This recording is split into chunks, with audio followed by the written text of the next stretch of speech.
So I'm really curious how much of this finale had his fingerprints on it. This is the Villainz Lair Podcast.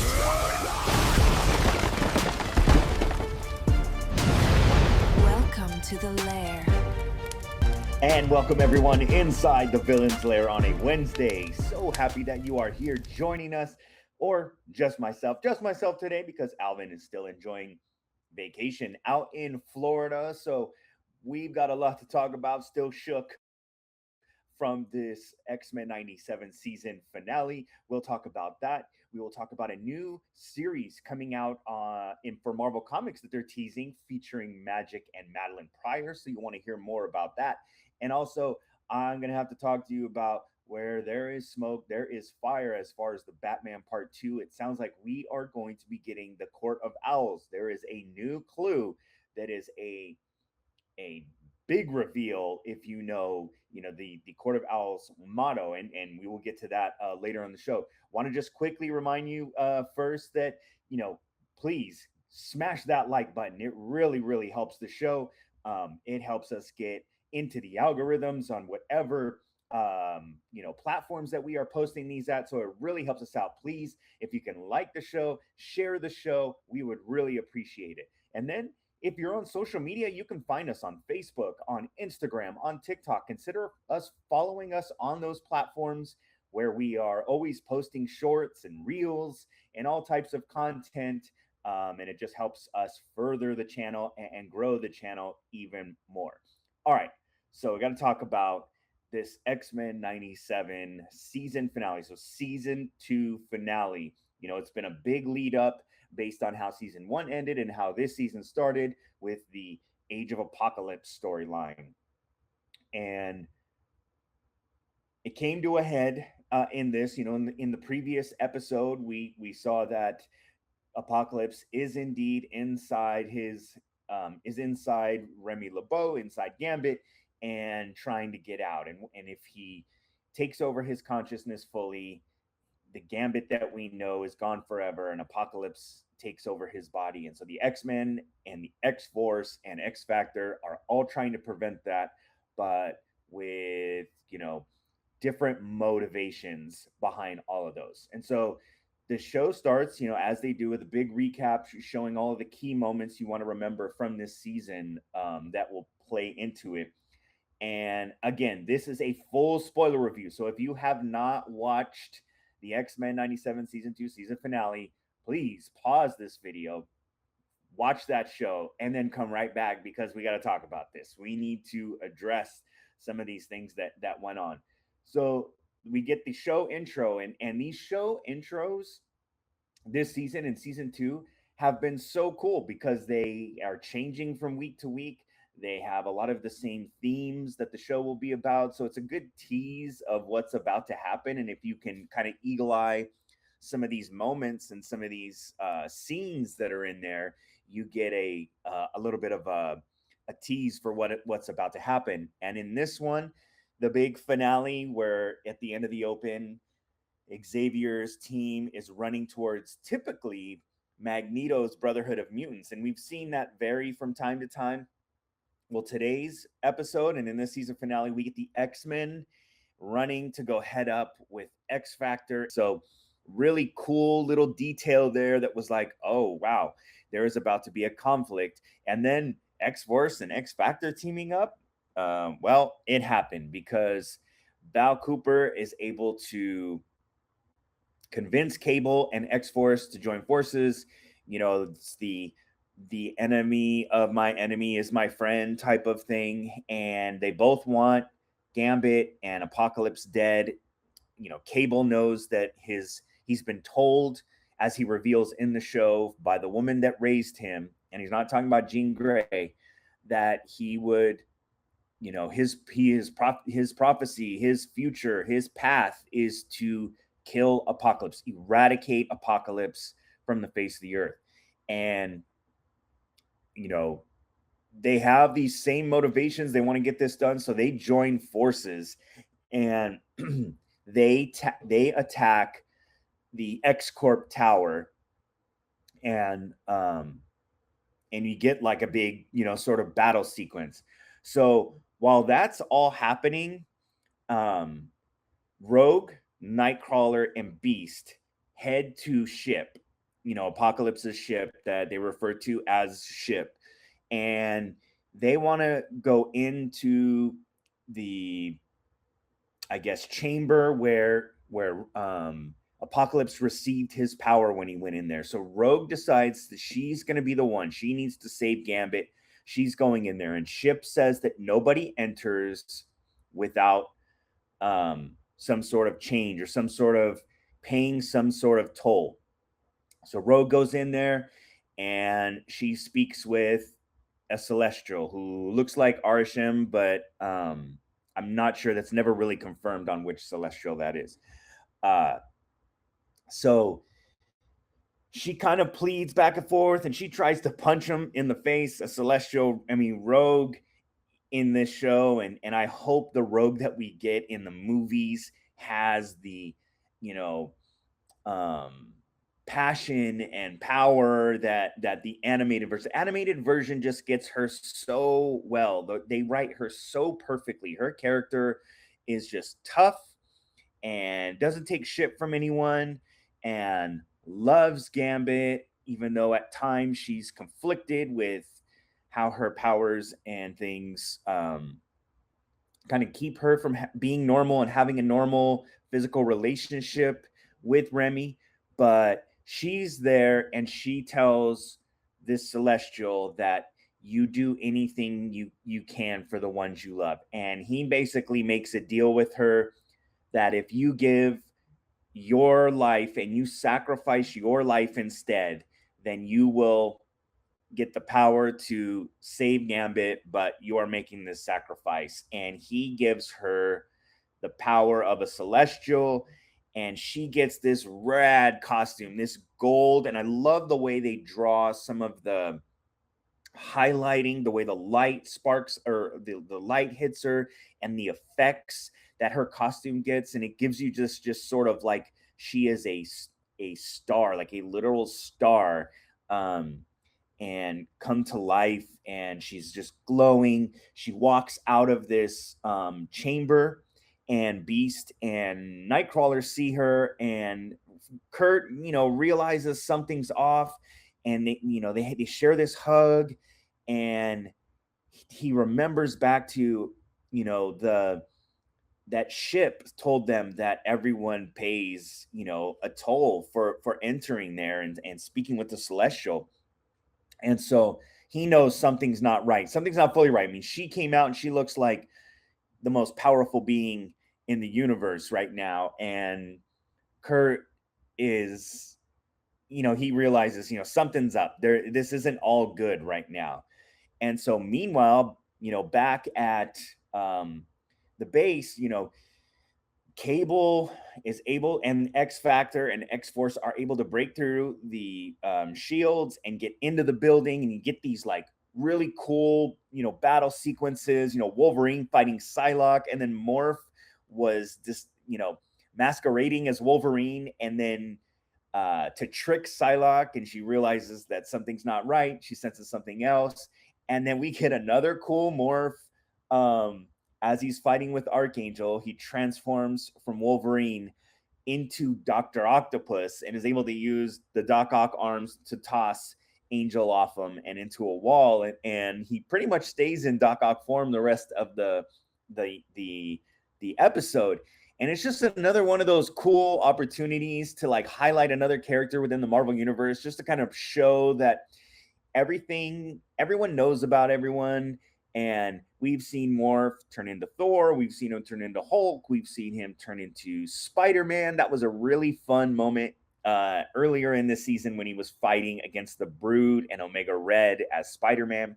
Well, we get a Spider-Man villain this time, and we get Doc Ock. And it's just kind of a fun, nod to Marvel Comics. And I'll never fully understand Morph's powers because he's not an Omega level mutant, but man, he can turn into anything and simulate their powers. And it just seems like Morph would be, why doesn't Morph turn into Apocalypse and fight Apocalypse? Or why doesn't Morph turn into Thanos with the gauntlet and just start snapping things away? but I get it. It's fun. He's a character that um, is a fun plot device, and even had that Brood episode and was really showed his emotional value to this series. So some cool moments there. Wolverine fighting Psylocke. She tries to use the psionic blade through his head, and he's like, honey, that brain has been scrambled. Good night, nice try. And he like tosses her off of him. Just a really cool Wolverine moment. Wolverine got maybe his best quote of the season when X Factor and X Force were coming in together, and he just told Scott, two birds, one stone with the claws out, and it was just kind of a really dope moment for him. But one of the other battles we get, and this one's sort of like this family feud, because Cyclops and Jean know that Nathan Summers, their son Cable, is there, and they have to stop him. And it's sort of the PG version of that movie. We need to talk about Kevin, and they're fighting against Cable, trying to stop him. He's using his telekinesis on his mom, and he's able to strip Cyclops' visor off of him, so he no longer has control of his powers. It kind of renders Scott sort of takes him out of things, because if he can't open his eyes to see what he's doing, and he's just blasting everything, then he's kind of he has to just kind of stay blind so he doesn't hurt his own people, and it really takes him out of the battle. And so Cable's able to fight him. Gambit comes to life and is helping the X-Men fight off, and Gambit does some crazy moves to take out Multiple Man, and he takes out Feral, and they take out Strong Guy together, and really kind of get X Factor on their heels. And it comes to a point where Cable is confronting Gambit. He makes his way to Gambit. Charles comes out in the wheelchair, and he's like, Cable, no. And Cable's got Gambit like dead to rights with a gun pointing at his head, and he pulls the trigger and blasts Gambit right in the forehead, and you see his body just fall limp to the ground. And by that point, all the X-Men have gathered around, and they're like, no. And so it doesn't work out, because I think by doing that, whatever hold that Gambit had on temporarily holding Apocalypse down, well, he wasn't able to do that anymore, and it didn't last long, because Apocalypse now rises up, and we get the Apocalypse Gambit form, which is a cool mixture of both of their looks. You got the cool Gambit hair, but then still have the Apocalypse facial features and design across his face, the lips, and he is able to grow in size, and he just goes to town on the X-Men really quick, just swiping the scythe and the staff at all these members of the X-Men, and just knocking everyone down except Charles. And then we get the big, the teacher is finally learning the lesson, as he's been teasing since that scene in the opener with Magneto. It was kind of like, he told him that the teacher, you still haven't learned the lesson, and you will. And we get that payoff here in the finale. And he makes quick work of the X-Men. I mean, they have no answer for it. I mean, they all attack simultaneously, and he just wipes them aside in seconds. And they all they're not dead or hurt. They all sort of come up. They've got the red eyes, and they're all under Apocalypse's control at this point. So they start to converge on Charles, and he's telling him that your downfall will be the ones you love, and your children and your students. And they're all sort of coming and converging on Charles. And he's telling them, no, they are the ones, they're the hope. They were the ones that will carry us into the future. And at that moment, Rogue shows up in full on, celestial gear, gold, shining like a star. and she wipes these X-Men clean with her impact. She wipes them aside, and they all kind of snap out of his control. And then, she comes up to Remy, to Apocalypse, and she's able to pull the essence of Apocalypse out and smash it into this like jewel, right? That she is hiding, or is trapped and encased Apocalypse in. It becomes this blue jewel that she hands to Cable and says, "Look, your whole life has been about getting to this moment, and I think you'll be the one to know what to do with this." So she hands over this jewel to Cable, who you can tell based on his facial expressions is feeling remorseful about shooting Gambit in the head and it really not working, and his actions throughout this series. But he eventually gets what he needs with the help of Rogue and with the help of the celestial power. So Gambit is back to normal. When we see Remy, it's this like really dope moment. Rogue walks up to give him a kiss, and it's this really powerful moment. And then in the middle of that, all her celestial armor and power and all the aura around her vanishes, and she's like kind of taken aback by that, and she looks to the side, and she sees that Beast has arrived, and he has Nightcrawler's Bible, but no Nightcrawler. And she realizes something is wrong. And we get the flashback, or the scene of what happened, and it shows us that Nightcrawler went in the chamber, and Nightcrawler made a deal with the Celestial that he would sacrifice himself so that Rogue didn't have to be the one to be sacrificed, and says, the Celestial asks him, why are you doing this? And why are you,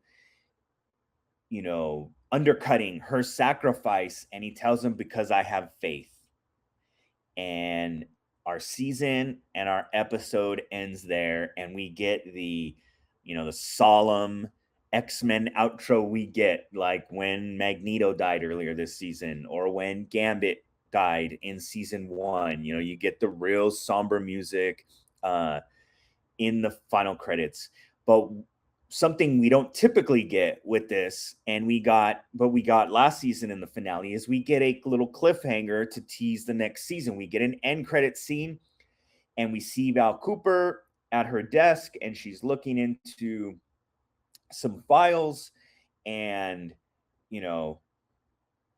as she's doing that, the door opens and Val Cooper walks in, and she's like, "What the?"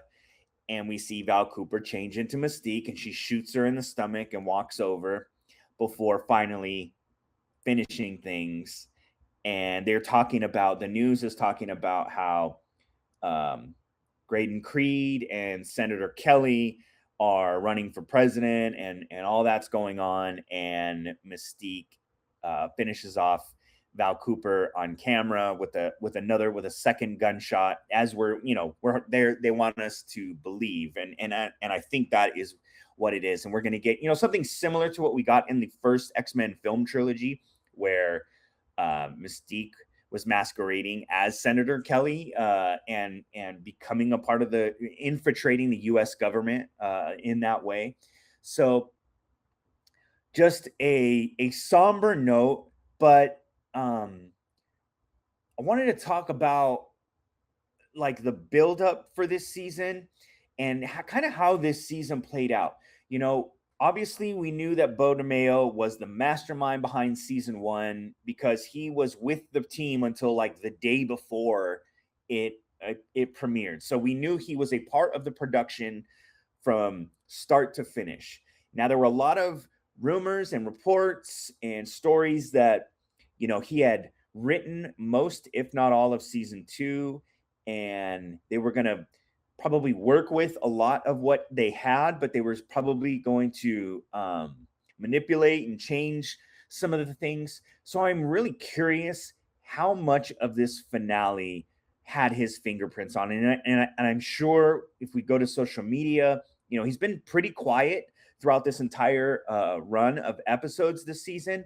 Maybe he will offer some information as far as how much he had to do with this season. So it did feel rushed. I mean, when they set up this apocalypse storyline through the first couple episodes so well, like as far as showing us what happened in the past and in the future before, knowing that it was all going to come to a head in the 90s, right? Bishop said, we got to get you to the 90s. Apocalypse said, attack them at their weakest in the 90s. So we knew we were going to get this big battle, but we really didn't.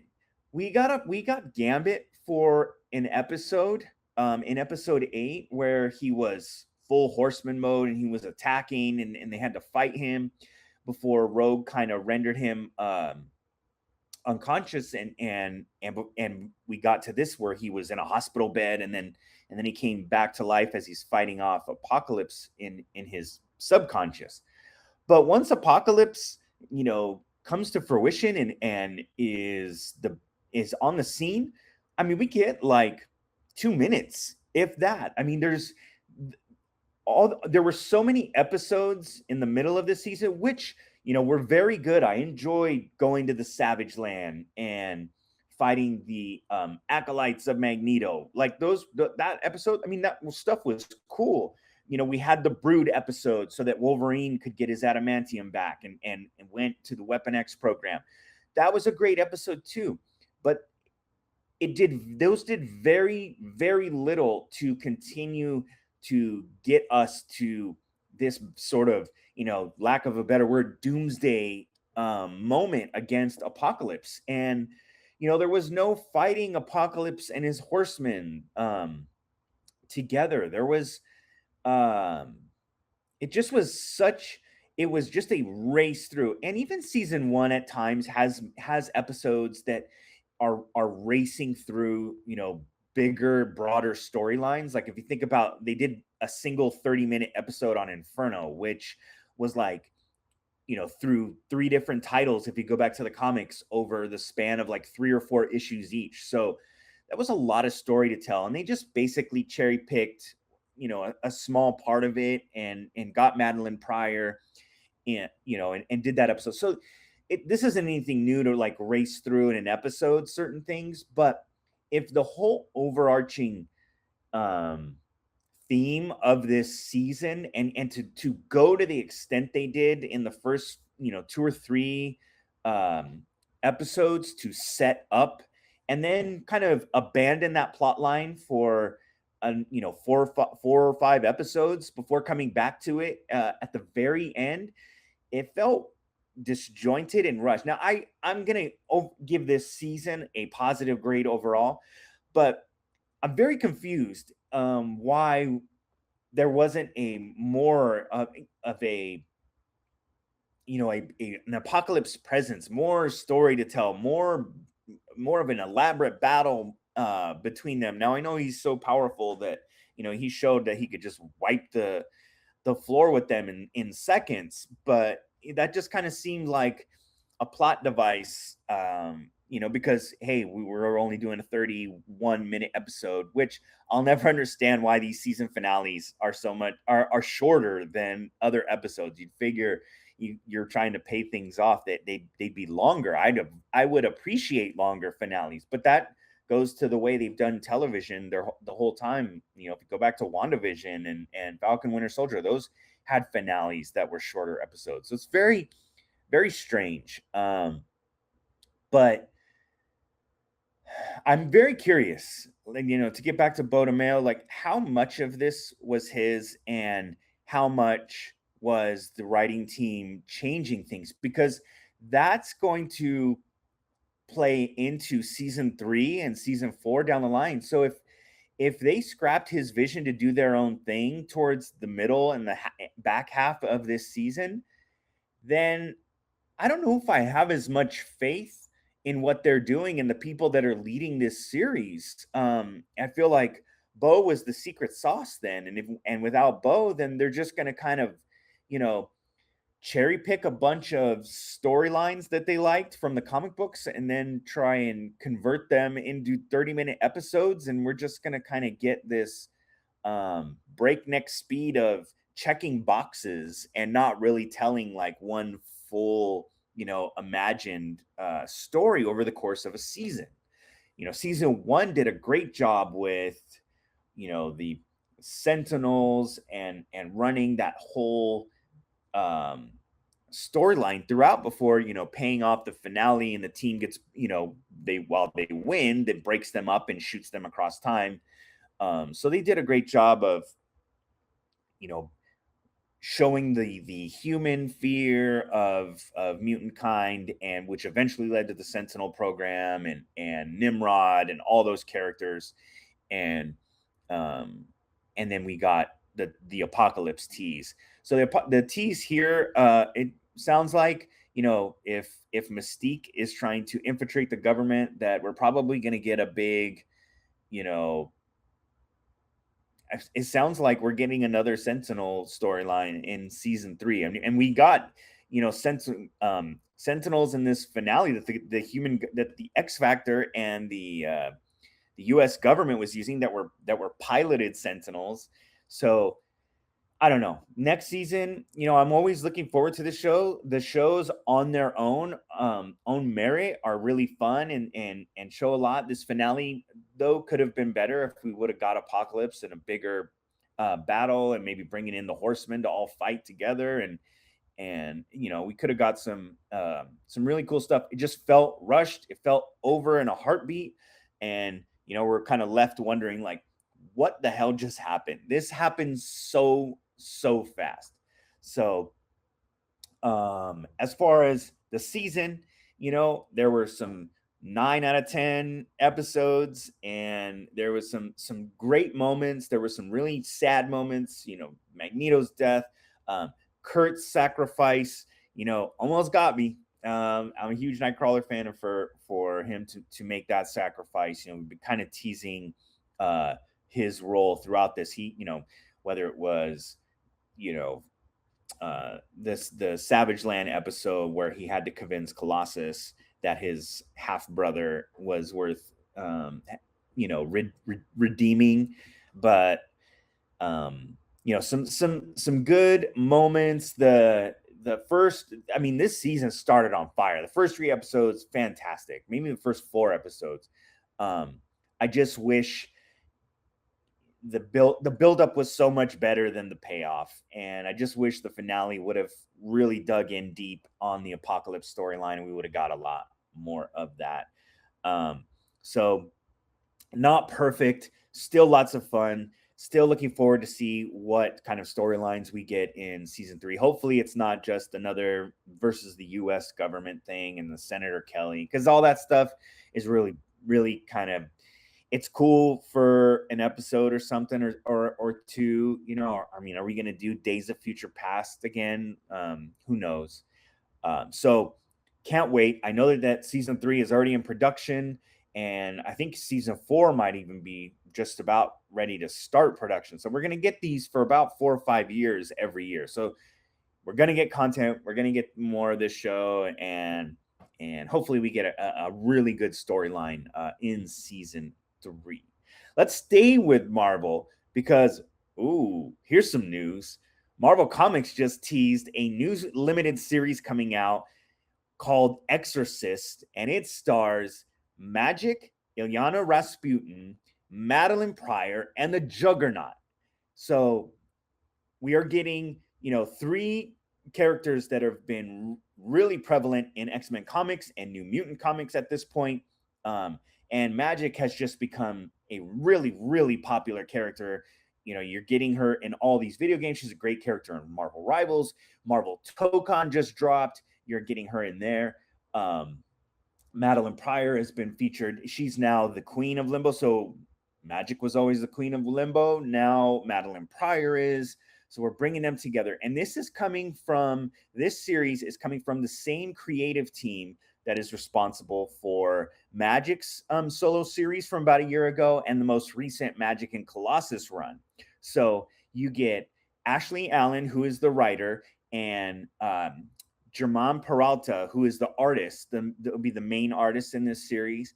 And Ashley, had some quotes. She said, "Round three, baby. In all seriousness, I'm incredibly grateful to continue this journey with German and the rest of the Magik team, telling the story of a character so close to my and fans' hearts. Magik and Madelyne are both women who have been told what their paths should be, only to choose their own destinies. Exploring this has been such a powerful and rewarding experience, and I'm excited for fans to see these two characters reclaim their power, evolve from their past, and discover what it means to truly wield themselves." So we're going to get a really cool storyline here. So basically, a demon has escaped from limbo and is terrorizing humans and mutants on Earth. So Magik and Juggernaut team up with Madelyne Prior, who is now the Queen of Limbo, to go after this demon and take it down. So we're probably going to get like some really cool monster imagery and effects, and just seeing these three characters. I mean, what a cool, combination of characters. Juggernaut now at this point has like sworn off the evil stuff and is a member of the X-Men team and wants to prove that he can right his wrongs and defend mutants against humanity, even though he technically himself is not a mutant and his powers are based on a magical gem. Not a mutant, but he still fights on mutant side, so he is definitely an ally. I mean, any series that is going to feature Magik at this point, I'm Magik the character. I'm all in. Love Magik the character. Ilyana Rasputin. The series with Colossus was really fun, and I love the artwork that German has been doing in both of those series. There's some really cool stuff in there. So this series, I believe, is supposed to drop in November. So you'll be able to find that. I think it's dropping with like a cover A, and then you're getting like 4 different variant covers that aside from whatever store exclusives, and 1 out of 25s and 1 out of 100s you're getting. I think there's Ilyana will have her own cover, Madelyne will have her own cover, and then there'll be a couple of like cool team up variant covers. So lots to collect, lots to check out. That season's going to be a 5-issue run. So that should be really, really cool to check out. And hopefully, it's really popular and we can get a few volumes out of this, maybe even some trades. And I'm really looking forward to Exorcist. It's a fun play on creating another X team. And then, if you're fighting demons, you need a good exorcist. So who better than the 2 queens of Limbo? And then Juggernaut is a really cool dynamic to add in there. Just a big brute that is going to help, fight off and hunt down this demon. So I'm looking forward to this issue. I'm super excited for this. I'm looking forward to collecting this series when it comes out, and we'll have more. We'll kind of cover this. If you go on TikTok, every Wednesday, I like to post my favorite variant covers of the week. So I'm sure we're going to get some good ones from this series, and you can check that out there. Check us out on TikTok, the Villainz Lair, at the Villainz Lair. We've got some really cool stuff going. Another story. Okay, so a new image that has come online from a TikToker is really pointing all signs that the Court of Owls are going to appear in the new Batman sequel, the Batman Part 2. So Matt Reeves universe. This is aside from the James Gunn Superman stuff that's going on right now. And it sounds like we are getting the Court of Owls in this. There is a image, a photograph online. Take a look at this right here that says Semper Vigilans. Now, I probably butchered the pronunciation of that, but what I will say is in Latin, that translates to always vigilant or ever watchful. So this is a great clue. This is a great Easter egg, a great nugget that if you know the Court of Owls, they have a Gotham nursery rhyme, and they mention in there that they their their cult, their group watches all the time. So ever watchful, watches all the time, always vigilant, watches all the time. Those two things go hand in hand. I think that we are going to get the Court of Owls in this. We have been debating and discussing for months now, because we know the people that are in this movie. We just don't know who they're playing. The closest thing that I think we have to any confirmation without an official announcement are these images of Sebastian Stan, who we know is in this movie. And we've seen him with the tattoos, we've seen him with the shaved head. And more, it seems like he is playing Victor Zsasz. So that could be just a side character, a villain who is connected to all this. But I think the biggest ones are, Scarlett Johansson, who we don't know who she's playing. But more importantly, I think Charles Dance. So maybe you know him from, Game of Thrones. Maybe you know him as far back as the Golden Child. He is an older actor at this point. And who better than for him to be the leader of the Court of Owls and just sort of the mastermind and the head of that? He just has that, that like British, aura and kind of arrogant demeanor. He plays that role so well in so many of his acting roles.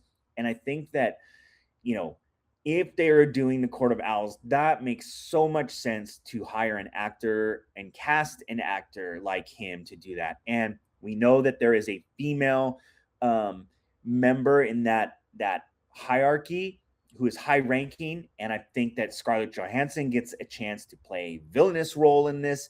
I think she would be perfect playing that. We have seen the Court of Owls, obviously, in in DC Comics and within Batman's universe, but we have seen them in other media. We've seen them they were in the video game, right? They were in Gotham Knights, and that came out back in like 2021. Was really trying to capitalize on the popularity of the Arkham series, but it just didn't have it. It wasn't very popular. It wasn't very well received, but they did appear in Gotham Knights. And then in the Gotham Knights TV show on the CW back in 2023, they were in there for a little bit of a time as well. And so this is kind of the first time we'll get a big, if this is happening, take this with a grain of salt at this point. But it does seem like, man, that was a photo taken on the set. That seems like some pretty close to concrete proof that we are getting the Court of Owls in Batman Part 2. I think Matt Reeves has this challenge of doing things that have never been done before. You've had so many of these Batman series, whether you go back to Keaton's Batman and the Burton movies, then the Schumacher movies with Val Kilmer and George Clooney and what they did. There's such a big rogues gallery, but there's so many movies. You can go to the Dark Knight trilogy, Christopher Nolan's films, and the villains that he used there. You're trying to find new ways to tell new stories with characters that haven't really had their chance to shine, and you can kind of catch audiences off guard. I think we think Joker's going to be in this. That has not been, it's been confirmed by insiders, but it hasn't been announced by the studio. So again, he was edited out of the first Pattinson movie. So, maybe we do get sort of a Anthony Hopkins, Hannibal scene in this movie where Batman is talking with the Joker at Arkham, trying to figure out, the motivations of this Court of Owls, if he knows information about them, if he knows anything about Victor Zsasz and trying to catch a serial killer and things like that. There's so many ways that Matt Reeves can weave new stories that we haven't seen yet in live action into this film. And so I think, we're going to wait. At this point, we're 5 years after the release of the first Batman. And then this isn't even supposed to come out till next year. So it'll be 6 years later. So So if they play into that in the storyline that, Batman has been fighting crime for 6 years, we just haven't seen it. We've obviously gotten the Penguin show, which is part of this universe, and we know that Colin Farrell's Penguin will have a role in this, probably pretty similar to the first movie, where he was just kind of a side character and not the main villain, the way that the Riddler was. So lots to look forward to with the Court of Owls. That is the one storyline I think I'm hoping for more than anything with this film. And I think that doing something like this would be perfect. And a new story, a new take. And I think they could do a lot of really, really cool stuff, especially with the cast they've assembled. It's now starting to make a lot more sense why they haven't said who they are, but why they casted who they did. So we'll look forward to that, and we'll look forward to more news. Hopefully Warner Brothers / whatever movie company they do in the future, or James Gunn, is able to give us some sort of presentation. They weren't at Comic-Con this year, so maybe at Comic-Con next year, or some sort of presentation in the winter. That would be awesome to give us some new footage, and we'll all be so ready for this first trailer. That'd be a huge, huge day for us. All right. Well, that's all we've got for today's show, and it was a long show. Just myself solo. I appreciate everyone rocking with us today, and thank you so much for watching this show. Thank you so much for stepping inside the Villainz Lair. So, for myself, Ryan Yunt, thank you so much, and we will see you in the next one.